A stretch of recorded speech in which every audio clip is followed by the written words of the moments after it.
C'est un nouveau monde, les amis.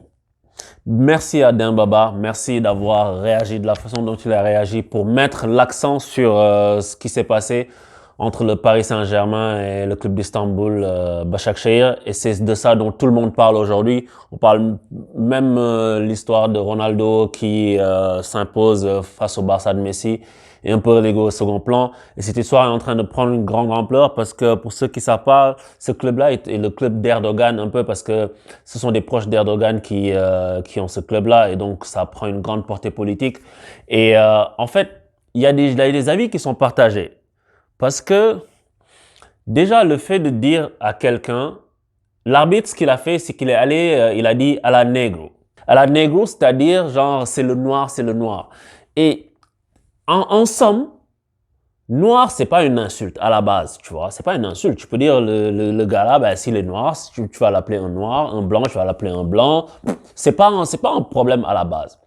Mais je pense que là où il y a eu un problème, c'est la façon dont l'arbitre le dit avec véhémence, où il le pointe, il dit c'est le négro, ben, parce qu'en romain ça se dit négro, à la négro. Et puis l'autre de l'autre côté, il entend négro. Parce que peut-être que lui, il est pas roumain et l'autre, il est roumain, il dit négro, lui, il entend négro, genre, ça cache dans sa tête et puis voilà, tu m'as dit négro. Et ça va très vite. Et même si l'arbitre, par exemple, il voulait juste dire, genre, le noir, mais je pense que c'est très maladroit de sa part parce que tu peux désigner le gars sans dire c'est le noir, surtout pour le dire comme ça, c'est à la négro, qu'est-ce qu'il a fait, il a rien à faire là, ce qu'il fait, c'est pas ça. Non. Parce que si tu es en Occident, par exemple, tu vas jamais entendre, les mecs vont jamais dire c'est le blanc, c'est le blanc. Non, ils vont dire c'est le gars qui a la casquette jaune, le gars qui a le t-shirt bleu. Et si c'est le noir, ils vont dire c'est le noir. Et nous-mêmes, on est tellement habitués à ça que peut-être, je sais pas, peut-être qu'il faut ouvrir la discussion par rapport à ça. Est-ce qu'on va continuer à dire des choses comme ça? Après, il y a un truc. Si on est honnête, nous aussi, en Afrique, ça peut arriver de dire c'est le blanc. Tu vois, ou bien le blanc pour désigner quelqu'un qui est blanc parce qu'il stand out en fait. Et c'est pas raciste du tout.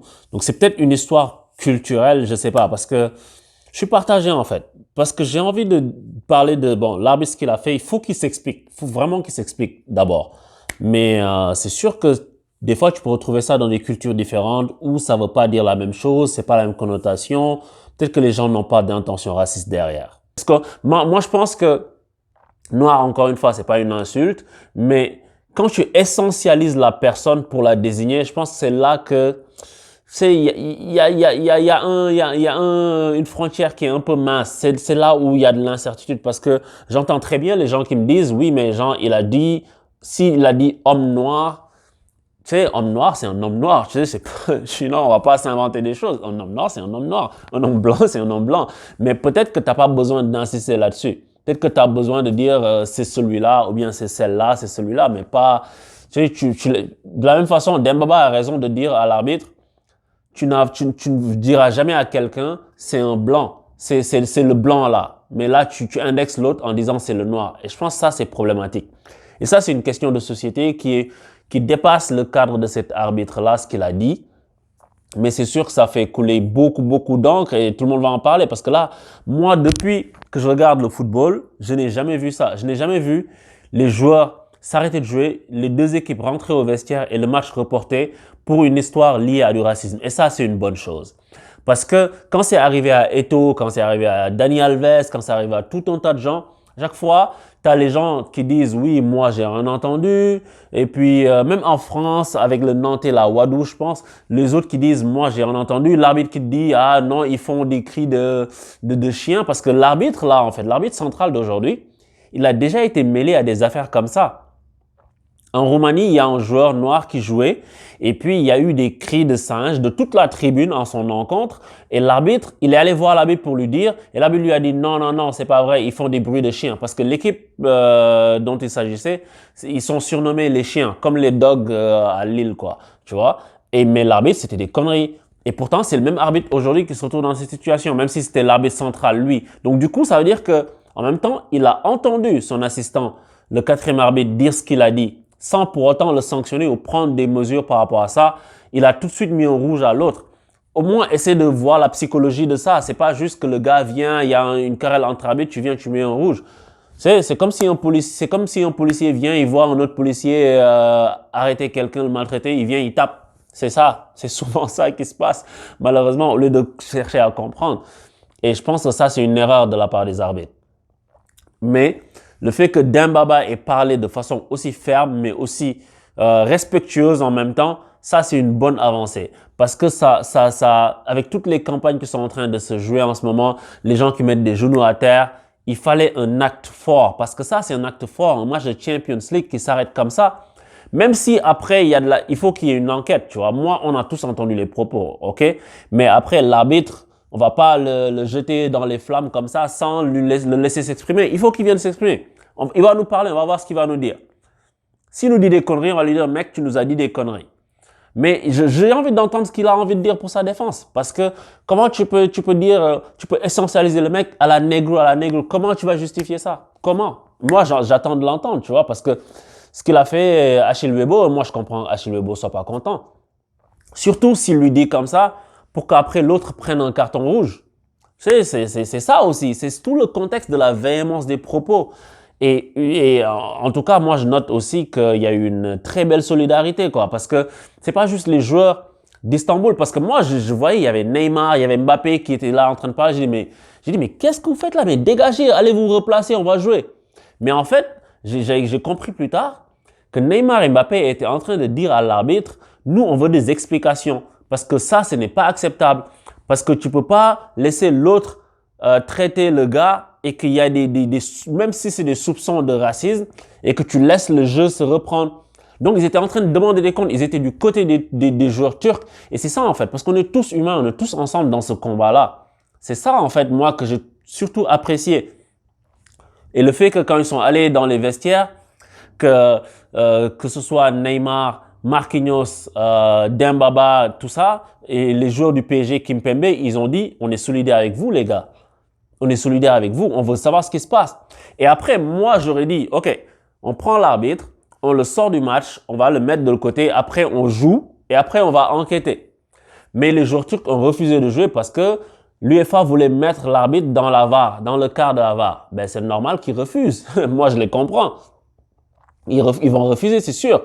L'UEFA aurait dû sortir l'arbitre complètement. Maintenant, l'UEFA a sa procédure qui dit qu'il faut qu'il y ait 2 arbitres dans le quart de la VAR. Et là, il y aurait eu un seul arbitre dans le quart de la VAR si l'arbitre-là, il avait été mis dehors. Donc, du coup, ils n'ont pas voulu, je sais pas, tordre le règlement un peu, ce qui est un peu bizarre parce que circonstances aggravantes, circonstances exceptionnelles, ils auraient dû faire quelque chose par rapport à ça.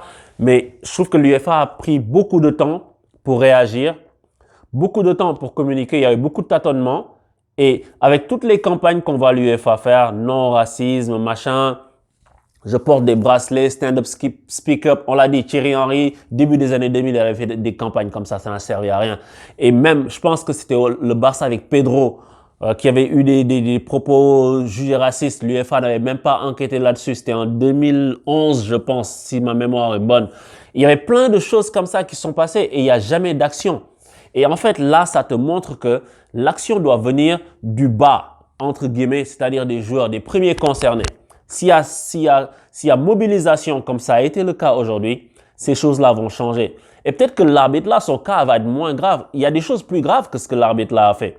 Il y a des tribunes entières qui sont en train, des cris comme ça. Mec, t'as pas besoin de pénaliser tout le stade. Tu prends le gars là qui est en train de faire ça, tu le sors. C'est ce que je disais par rapport à l'histoire de Moussa Marega. C'est la même chose. Tu sors le gars qui est problématique et tu continues le jeu parce que tu veux pas pénaliser les autres. Mais après, il y a eu tellement de balbutiements, négociations, revenez, on revient pas si l'arbitre joue, si l'arbitre est là. Donc finalement, c'est normal que les Turcs aient refusé de jouer. Moi, au bout de 20 minutes, 25 minutes, j'ai dit, ils reviendront jamais. Ils reviendront jamais et c'est normal. C'est normal. Après, il faut le match. L'UEFA aurait dû arrêter le match beaucoup plus tôt que ça parce que ça a duré 1h30 pour qu'il se prononce. Tu arrêtes le match, tu dis, OK, on reporte, on joue demain. Et c'est ça qui va être fait. On reporte, on joue demain. Et pendant ce temps-là, tu enquêtes. Tu vas voir l'arbitre, qu'est-ce qu'il a dit, qu'est-ce qu'il n'a pas dit, machin. Mais overall, tout ça pour dire que je trouve que le point positif, c'est que les joueurs soient sortis, ça a marqué le coup et ça fait parler dans le monde entier et que les gens vont faire attention à ces choses-là dans le futur. Et ça, on peut remercier Dembaba qui a mis l'emphase sur ça. Et après, il y a tous les autres joueurs qui sont venus et qui ont parlé pour apporter leur poids aussi. Neymar, joueur médiatique, Mbappé, joueur médiatique, Marquinhos, capitaine. Ça, c'est vraiment important que ça a été fait, que le coup ait été marqué. Moi, depuis que je regarde le football, ça fait plus de 30 ans, j'ai jamais vu ça. J'ai jamais vu ça, jamais vu une telle réaction et ça va dans le bon sens. Après, c'est sûr que noir, c'est pas une insulte, hein. On va pas enlever le mot noir du dictionnaire, mais le contexte dans lequel l'arbitre a parlé et puis s'il y a des soupçons encore une fois, faut qu'on puisse prendre le temps de regarder tout ça et puis de se faire une idée beaucoup plus claire sur tout ça, quoi. Parce que je regarde les réactions, il y a des gens qui disent l'intention n'était pas raciste. Peut-être. Moi, je sais pas ce qui se passe dans la tête de l'arbitre. Parce que c'est vrai qu'en roumain, ils disent noir de cette façon-là, negro, tu vois. En espagnol, ils disent negro. En français, tu dis negro, c'est autre chose. Tu vois ce que je veux dire? En anglais, tu dis la même chose, c'est autre chose. Si tu dis nigger, c'est raciste, c'est clair. Après, si le gars, la façon dont tu essentialises, moi je pense que le débat il est plus là-dessus. La façon dont tu essentialises la personne, parce que tu le fais pas si c'est un, je sais pas, si c'est un blanc. Parce que c'est les deux choses qui sont opposées en termes visuels, mais voilà quoi. Donc c'est une affaire qui va être à suivre. Du coup, en fait, c'est même pas un match que je débriefe aujourd'hui sur PSG Istanbul. Peut-être que je vais débriefer Juve Barça, on va voir. Donc en tout cas, je vous dis à bientôt pour de nouvelles analyses et dites-moi ce que vous en pensez. Que vous soyez d'accord ou pas, hein, by the way, on peut très bien discuter de ces sujets-là sans se mettre dessus. On n'est pas sur Facebook ici, je sais pas, le meilleur du football, machin, où tout un tas de haineux viennent déverser leur haine. Si vous pensez que c'est pas raciste ce que l'arbitre a dit, venez le dire aussi. Venez l'exposer, venez exposer vos arguments. Si vous parlez de façon correctement, il n'y a pas de problème. Dans la bonne humeur, on va discuter dans la bienséance. J'ai aucun souci avec ça. Si vous pensez que ce que l'arbitre a fait, c'est raciste aussi, venez le dire dans les commentaires et on va pouvoir avoir une discussion par rapport à ça. Je vous dis à bientôt. Ciao.